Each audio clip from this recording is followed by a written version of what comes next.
to your daily crypto news. Go ahead, stop what you're doing, hit the like button. The more you guys hit the like button, the more people are going to be able to see this video, and let's show some love to crypto. So another day, another set of losses for Bitcoin. So if you go to CoinMarketCap, right now the market cap is currently at 265 billion, about 266 billion to be exact. And Bitcoin is down almost 1% today from yesterday, but as we know, yesterday was quite the dump. So that 1% feels a lot worse. A lot of the other alts are up a little bit. So Ethereum is up 5%, Ripple is up 2.5%, Litecoin's up 6%, and then you get down, there's a few losses, but mostly green today. So that's good news that at least there's a lot of green, but it's just minimal and it's a lot of recovery from yesterday's huge dump. So a quick look at the winners and losers of the day. First, the winners. Bidem, Mithril, Skycoin, a lot of these are on corrections except for Bidem. So I don't know if you guys know what Bidem is.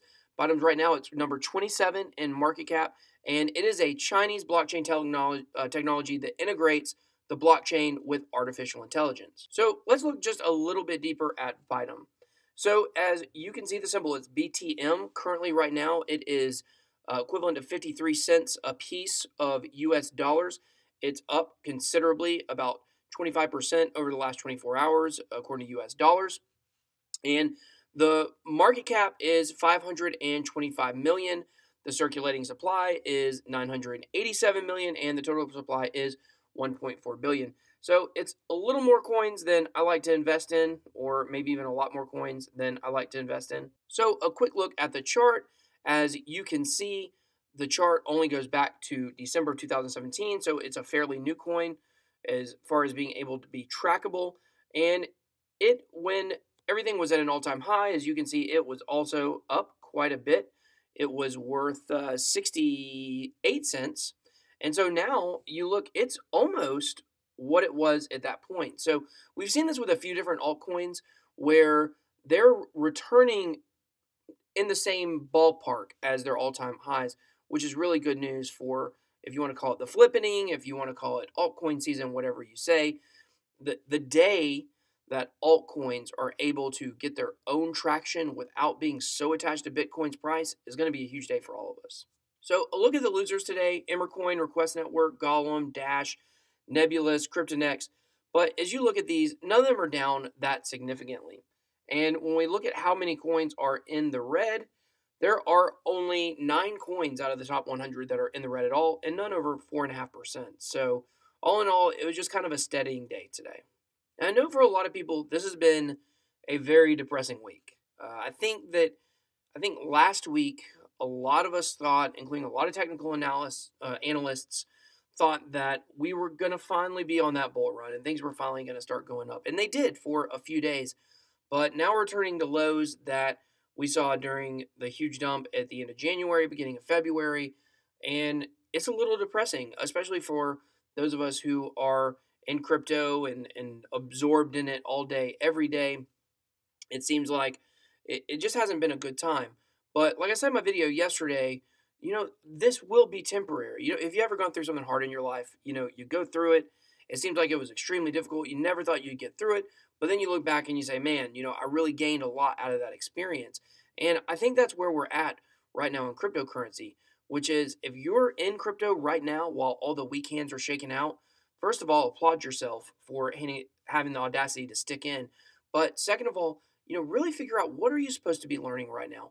What is it that you can do with your money to make it work for you better the next time we're in a bull run? Because in a bull run, almost anybody can make money, but not many people are going to be able to really make some money. Or there's some things right now you can learn in order to have the information you need in order to really take yourself to the next level when the bull run comes. So just another reminder of that I found on Reddit, posted by Psych40. The title here is "When in Doubt, Zoom Out." As you can see on the left-hand side here, we are looking at Amazon in between about 1998 and 2002. And as you can see, they had a couple spikes and they went down lower. And then at the highest spike here, that is when the tech bubble popped, or also known as the dot-com bubble. So when that popped, as you can see, Amazon took quite a dip, not just immediately, but really for several years, it continued to go down. And when you go over to the right hand side of this page here and you look and you zoom out, you look at the tech bubble and what that looked like compared to where Amazon is today. And I believe that we will see something very similar with Bitcoin. That right now, the no coiners. Let me tell you what, people who are not into crypto, when you call them no coiners, I've discovered they don't like it. I don't know why they don't like it, but the no coiners, if you will, the haters, they want to say, well, it's over. The bubble has popped. One person I know said, well, crypto's already failed. Just like look over here, the same way Amazon failed. But I think that there are a lot of people that want it to fail right now, and they want this to be the end of Bitcoin. And of course, the banks do. But other than that, I think that, what those people, they're short sighted. They don't have the long vision. Like, think if Amazon would have folded back here at this low point. Think about if all the investors would have bailed on Amazon at that low point. And I'm sure there are a lot of people that had Amazon stock and sold it off. And man, I bet they're kicking themselves today because as you look at the price of it, it doesn't compare the high that it was on then to where it is now. So let that encourage you. Let that sink in. If you got into crypto trying to make a quick buck, then I don't know if that's going to happen unless you really become knowledgeable about being a day trader, which is very difficult. Most people lose money.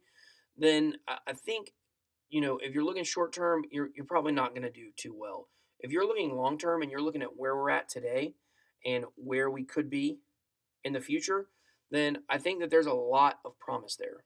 But I understand when times are getting tough, this is kind of how it feels. Don't let me fall! I'm living! Sir, please. No, it's living! Gabe, don't let me fall! No! Oh, man, I'm falling! Gabe! No!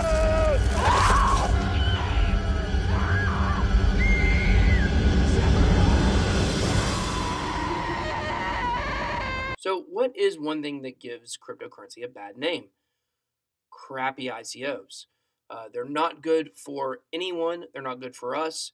A lot of them are seen as Ponzi schemes, and there's not a lot done to be able to protect investors. So a story came out that says that with ICOs, the success rate of them are dropping every month since June of 2017. Well, I think part of that might be because of the current market. So there's not a lot of success even for the bigger coins right now. So of course your smaller coins are not going to do well. But aside from that, another reason why some of them are not doing well is because there's a lot of mystery about what regulation is going to look like in the future for ICOs, and that is making people more skeptical to invest in them. So what makes a successful ICO versus an unsuccessful ICO? Hype, really. Hype and the product and technology behind the ICO.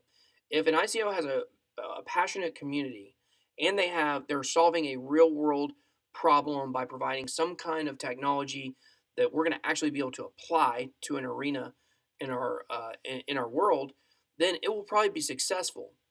But what has happened is that just like in the .com boom, that everybody wanted a website for everything. And now, you look now, we do have a website for everything.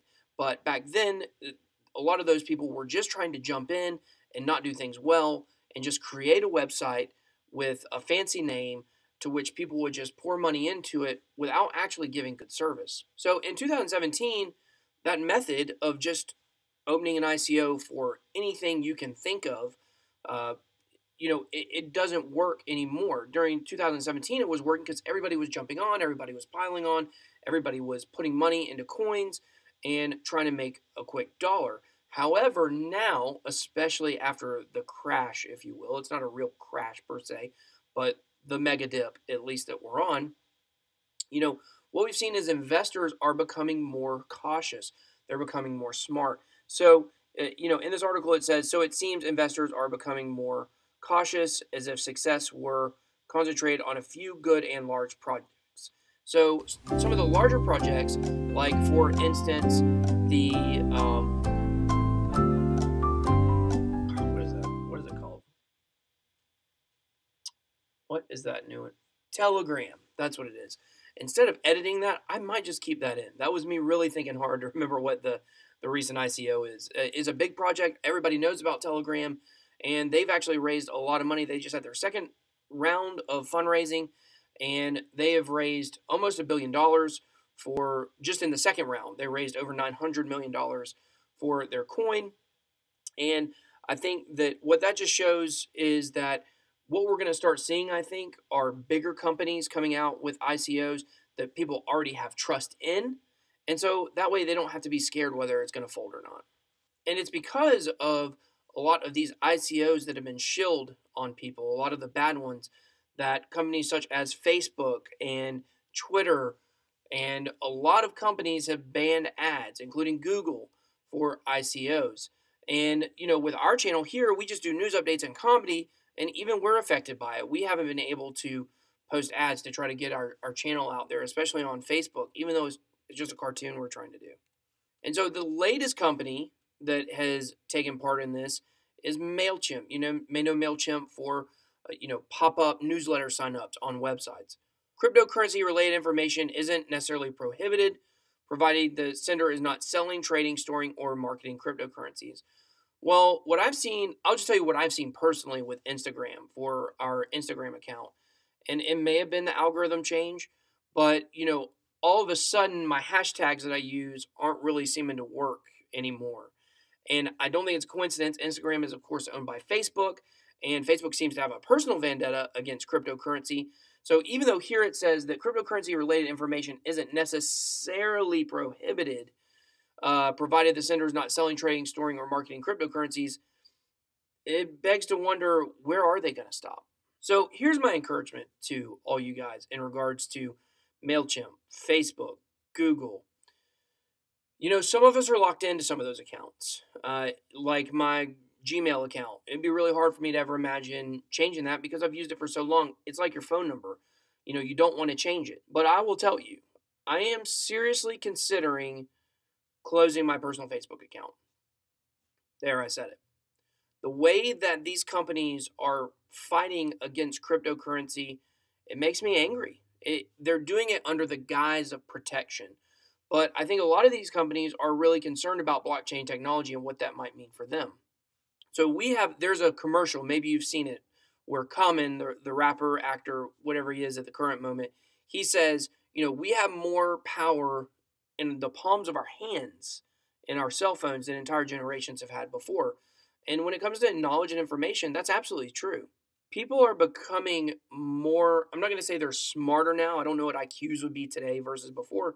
But because of the information that we have, we are more powerful in terms of knowing what our options are. So I compared what we're going through with cryptocurrency versus the banking system right now. If you imagine in the Dark Ages, the church controlled everything in Europe, and people could not read the Bible. If they wanted to know what the Bible said, they went to the church, and the church told them what it said. And of course, the church on the side was making a ton of money and selling things, and they were really controlling the people. And so what happened is the printing press was invented. Once the printing press was invented, it took several years. I'm not exactly sure, but I would assume probably 100 to 200 years for individual copies of the Bible to be passed out to all of the people. And it was once the people got the copies of the Bibles in their hand and they learned to read that they started seeing that what they were being told wasn't true. If you would have told those people, back in the beginning of the Dark Ages, like, hey, one day the church won't control everything, they would have said you were crazy. But that's exactly what's going on right now. If we say, if I tell someone, hey, the banking system is not going to be the way that it is now, it's not going to be the same way in 20 years or 50 years, it's going to be totally different. It's so hard for those people to fathom that. It's so hard for them to think that the banks would be able to give up that control. But the more armed with knowledge that we all are, of number one, we don't have to put up with the system that they've given us. And number two, that if there was something that was going to be able to break us free from the banking system, I think this is it. I think that with those two things, we can cause a revolution. We can change the current system. So I would encourage you to take a look at these companies that are banning crypto-related stuff and ask yourself the question, do you want to still support these companies? And that is your Daily Crypto News.